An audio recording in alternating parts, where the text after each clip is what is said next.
나는 대한민국 예비역병장이다. 안녕하십니까?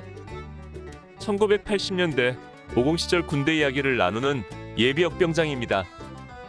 오늘도 저의 옛날 군대 이야기와 함께 추억여행 떠나시죠. 이등병 시절 63번째 이야기. 병참대 경계 파견 10일 서상병 이야기 2. 서아무개 상병의 손재주는 참으로 놀라웠습니다. 모두들 탄성을 자아내며 그의 솜씨에 매료되었고 또 다른 작품을 기대했습니다. 하루는 중대 세탁물 건조정 주변에 쌓아놓은 미루나무 중에서 몇 토막을 골라 가져오더니 침상 밑에 감추어 두었습니다. 부대 주변에는 미루나무와 은사시나무가 많이 심겨져 있는데 간혹 비바람에 넘어지거나 감벌 등으로 자른 나무를 공터 한편에 쌓아놓고 있었던 것입니다.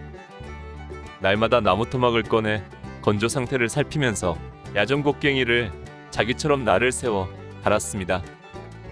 우리들에게는 야전용 작업도구로 야전삽 또는 야전곡괭이를 지급해 주었는데 그 중에 이제 야전곡괭이가 있었습니다. 한쪽은 뾰족하고 한쪽은 넓적한 날이 있는 모양이었습니다.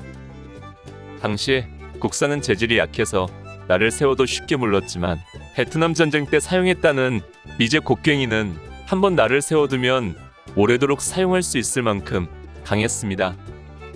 재료가 준비되고 연장이 준비되니 그날부터 작업이 시작되었습니다. 곡괭이 도끼로 미루나무를 자르고 깎고 다듬어서 만든 것이 배의 몸체였습니다. 선체가 완성되자 그 위에 미루나무 널판을 얇게 깎아 주탑을 만들고 성교를 만들었습니다. 대패밥으로 레이더도 만들어 붙이고 배의 가장자리에 구멍을 뚫더니 작은 나무봉을 깎아 박아서 갑판 난간을 만들었습니다. 대포도 만들어 붙이고 굴뚝도 만들어 세웠습니다. 모든 것은 건축가처럼 정밀했고 정확했습니다. 우리가 선물용품 집에 가서 보았던 유리상자 안의 군함 모습과 똑같았습니다. 정말 기가 막힌 작품이었습니다. 이 첫 번째 작품은 소대 고참인 장하무 개병장이 거의 반강제적으로 선물 받았습니다. 훗날 장병장님은 서상병이 자발적으로 선물해 주었다고 하더군요. 이렇게 되자 배의 주문이 밀려들기 시작했습니다. 중대 내에 소문이 파다하게 퍼지자 다른 소대 고참들과 선임하사들도 욕심을 내었습니다. 그러다 보니 서상병은 날마다 배 만드는 일에 매달려야 했습니다. 소대 매트리스 창고 바닥 밑에는 배 모양의 몸체와 부속품을 만들 재료들이 가득했습니다. 그렇게 배 만들기로 분주한 시간을 보내던 중에 이곳 병참에 파견 나오게 된 것입니다. 파견 나오면서 그의 모든 재료들도 함께 가져왔고 이곳에 와서도 그의 작업은 계속되었습니다. 그러던 어느 날 우연히 지나던 병참대 인사계인 상사에게 그의 작업이 발각되었습니다. 물론 크게 문제될 일은 아니었지만 그래도 군대에서 자신의 본분이 아닌 엉뚱한 일에 매달리고 있다는 것은 힘없는 병사들에게 불안한 일이 아닐 수 없었습니다. 불안스레 서 있는 그에게 인사계는 그가 하는 일에 대해 자세히 물어보고 또 그가 만든 작품을 보더니 눈이 휘둥그레지면서 찬탄했습니다. 그리고는 즉시로 자신의 배를 만들어줄 것을 주문했고 또 배 만드는 것에 대한 최대한의 지원을 약속했습니다. 즉시 병참대 창고에서 톱과 낫과 대패 그리고 칼과 손도끼 등 서상병이 필요로 하는 연장들이 지원되었습니다. 호랑이 등에 날개를 달아주는 격이었습니다. 그뿐 아니라 그날 밤에 건빵 한 박스가 우리에게 전달되었습니다. 우리 졸병들에게 건빵은 가장 좋은 선물이었습니다. 우리는 서상병 덕분에 건빵을 실컷 먹을 수 있었고 그 뒤로 2, 3일에 한 번씩 건빵이 나왔습니다.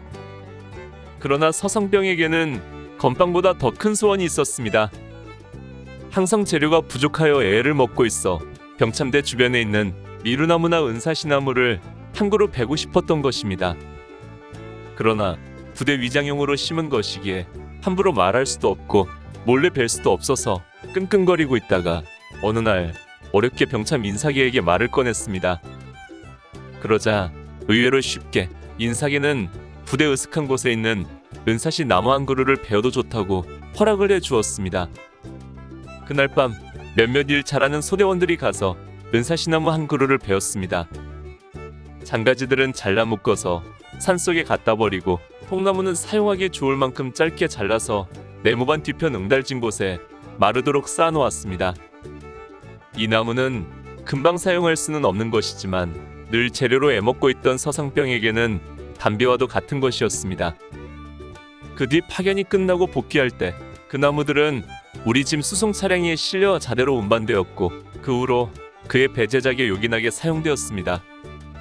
서상병은 근무 시간 외에는 거의 작업에 매달렸습니다. 틈만 나면 귀에 연필을 꽂고 휘파람을 불며 일하는 그를 보면 장인의 모습까지 느낄 수 있었습니다. 한 손에 도끼를 들고 또 한 손엔 나무 토막을 들고 깎고 다듬는 그의 모습을 우리는 그 뒤로도 오랫동안 볼 수 있었습니다. 오늘 추억 여행에 함께 해주셔서 감사합니다. 다음 이야기를 기대해 주시고 구독과 좋아요 부탁드립니다. 강백